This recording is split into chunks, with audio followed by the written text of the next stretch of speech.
নমস্কার, India news 24 থেকে রয়েছে আমি শঙ্কর সাত্রা এই মুহূর্তে। তবে একটা কথা বলি, 23শে জানুয়ারি গেল হচ্ছে সরস্বতী পুজো। ওদিন নেতাজি সুভাষচন্দ্রের জন্মদিন ছিল। তবে একটা কথা বলি, যে একটা ছোট পরিসংখ্যান, এটা হচ্ছে একটু হাস্যকর হলেও একটু গুরুত্ব দেওয়া উচিত, বুঝলেন?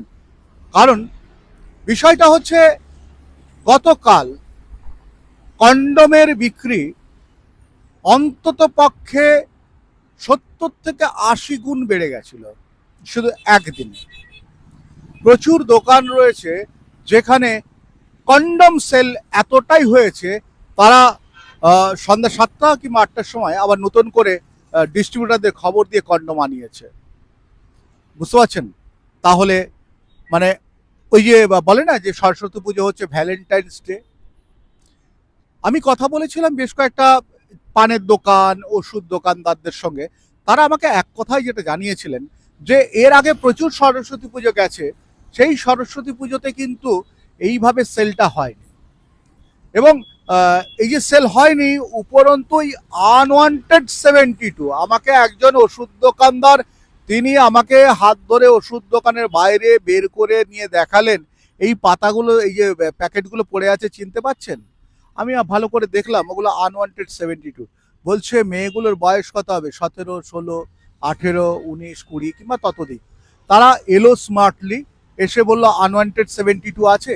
তারা নিল, নিয়ে ব্যাগ থেকে জল বের করে স্পটে ওটা মুখে খেয়ে নিয়ে ওই প্যাকেটটা ওখানে ফেলে দিয়ে চলে গেল। বিষয়টা দেখুন, আজকের দিনে এটা ভাবার কিছু নয়, কিংবা এটা এমন কিছু চাপের কিছু নয়। বিষয়টি হচ্ছে, আগে না একটু আড়ালে আড়ালে করতো সবাই। ওষুধ দোকানদারের মানে বয়স তো অন্তত 60-এর ঘরে। তার জন্য তিনি বারবার ধরে যেটা বলছিলেন, যে আসলে সামনাসামনি সমস্ত কিছু, ওপেনলি সমস্ত কিছু এই রকম চট করে হয় না।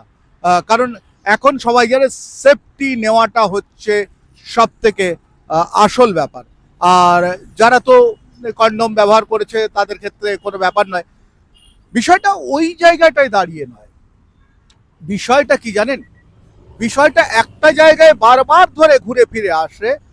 বিয়ে হচ্ছে, ক্ষণিকের বিয়ে, কাপেলের বিয়ে হচ্ছে, ক্ষণিকের বিয়ে হচ্ছে, অনেকে আবার লিভ ইন করছে, লিভ টুগেদার। তারা কিছুদিন থাকার পর একজন আরেকজনের থেকে সরে যাচ্ছে, গিয়ে মেয়েটি অন্য জায়গায় বিয়ে করে নিচ্ছে। ছেলেরা কিন্তু বিয়ে করতে অনেকটা দেরি করছে।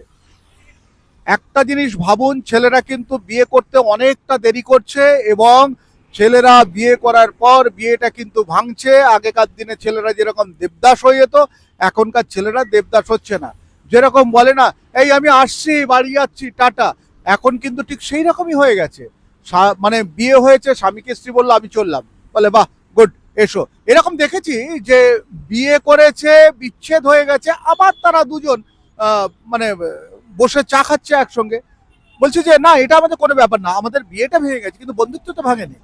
মানে বুঝতে পারছেন সম্পর্কটা কোথায় দাঁড়িয়েছে? তবে এইটা নিয়ে কিন্তু বারবার বারবার ধরে আপনাদেরকে একটা কথা বলি, যে এতে কিন্তু আমাদের দেশের যে কালচার, আমাদের জলবায়ু অনুযায়ী যে কালচার, সেই কালচারটা কিন্তু সম্পূর্ণ ব্রেক করছে, অনেকটা ব্রেক করে গেছে। আজ নয়, আজ থেকে হয়তো এই যে প্রজন্মটা এখন রয়েছে, যাদের বয়স হয়তো 17, 18, 20, 19, মানে 20, 21, 22, 23 কিংবা 25, 26, এই যে এরা রয়েছে, এই যে সিরিজটা কেটে যাওয়ার পর যারা আসবে, তারা কিন্তু বড় ভয়ঙ্কর। সব থেকে বড় কথা হচ্ছে, রোজগারের দিক থেকে স্যাটিসফ্যাকশন নেই। কি করছে, যে দুজন ছেলে মেয়ে পড়াশুনো করতে এসছে, এবং শহরের বাইরে থেকে প্রচুর ছেলে মেয়ে কলকাতা শহরে পড়াশোনা করতে আসছে, কিংবা অন্যান্য শহরে যাচ্ছে। সেখানে গিয়ে ছেলে মেয়েগুলি দেখছে যে দুজন ইন্ডিভিজুয়াল থাকতে গেলে প্রচুর টাকা লাগছে। তারা কি করছে, অনেকেরই বাবা মা জানে, ছেলে এবং মেয়েটি তারা কি করছে, একটি ঘরে ভাড়া নিয়ে থাকছে, লিভ ইন করছে, তারা একসঙ্গে খাচ্ছে, দাচ্ছে, সমস্ত কিছু সারছে। তারপর একটা সময় আসছে, তারা কিন্তু দুজন আলাদা হয়ে যাচ্ছে, কখনো কেউ বিয়ে করছে। সেই বিয়েটার আবার 100 জন যদি বিয়ে করে থাকে, সেই বিয়ের হয়তো দেখা যাবে 20 to 25% টিকছে, আর বাদ বাকিটা কিন্তু ভেঙে যাচ্ছে। এই যে একটা পরিস্থিতি তৈরি হয়েছে, আপনাদের শুরু করেছিলাম কোথায়, যে 23শে জানুয়ারি সরস্বতী পুজোর দিন কন্ডমের সেলটা বেড়ে গেল। আর সেই কন্ডমের সেলটা বাড়লো, এখন কি জানেন, এখন হচ্ছে যৌনতা, সেক্স। সেক্সটা এতটাই পরিমাণে সবাই প্রায়োরিটি দেয়, সেই প্রায়োরিটিটা জায়গায় আসার পর যখন সেক্সটা শেষ হয়ে যায়, যখন সে দুজন দুজনকে চিমতে শেখে, যখন একবারে স্বপ্নালু জায়গা থেকে সেক্সের যে মোড়া একটা জায়গা, স্বপ্নালু জায়গা, সেখান থেকে মুড়ে যখন দুজনকে বাস্তবে চিনতে থাকে, তখন কিন্তু একজনের আরেকজনের প্রয়োজন সেটা কিন্তু সম্পূর্ণ মিলিয়ে দেখে, তখন দেখে যে এই মিলটা ঠিক নয়, তখন তারা কি করে একে অন্যের থেকে আলাদা হয়ে যায়, আলাদা হয়ে গিয়ে তারা কি করে, তারা হচ্ছে অন্যত্র গমন করা শুরু করে। যাই হোক, শেষে বলে রাখি, শুধু যে প্রেমিক প্রেমিকা তাই নয়, এখন কিন্তু প্রচুর মেয়েরা রয়েছে, তারা কিন্তু চাইছে যে তারা নিজেদের সমস্ত কিছু চালাতে শহরে এসে সেক্সুয়াল রিলেশনে জড়িয়ে পড়তে, তাতে কিছু রোজগার হয়। প্রচুর ছেলে রয়েছে, তারা শহরে এসে কোনো কিছু উপায় নেই, তারা কি করছে, ডেলিভারি বয়ের কাজ করে একটা সময়, আর বাদ বাকিটার সময় পড়াশোনা করে।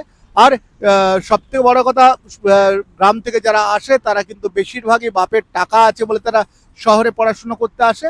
আর শহরে পড়াশোনা করতে এসে বুঝতেই পাচ্ছেন কি হচ্ছে, অর্থাৎ যৌনতা যৌনতা যৌনতা যৌনতা ছাড়া কিন্তু মানুষের জীবনের একটা নির্দিষ্ট পরিধি, একটা নির্দিষ্ট সময়, একটা নির্দিষ্ট জায়গা, ওই যৌনতা ছাড়া কিন্তু হতে পারে না, হয় না। যখনই যৌনতা শেষ, তখন কিন্তু মানুষ বার্ধক্যের বারাণসীতে যাওয়ার চেষ্টা করে। আর এতেই কিন্তু বিশ্বাস ভাঙছে, সংসার ভাঙছে প্রত্যেকটা মানুষের মধ্যে। শুধু ভাববেন না ইয়ং এজের মধ্যে, এই মুহূর্তে কিন্তু প্রচুর বয়স্ক মহিলারা রয়েছেন, পরিণত মহিলারা রয়েছেন, পরিণত পুরুষেরা রয়েছেন। অর্থাৎ একজন মহিলাকে যদি অন্য কোথাও সেক্স করতে যেতে হয়, তাহলে একজন পুরুষ তো লাগবেই। অর্থাৎ তারা কিন্তু প্রত্যেকেই কিন্তু এইভাবে বয়ে চলছে। আর সব থেকে ভালো, কন্ডোমের বিক্রিটা বেড়েছে, মানে যৌন সংক্রান্ত রোগের সম্ভাবনা কমছে।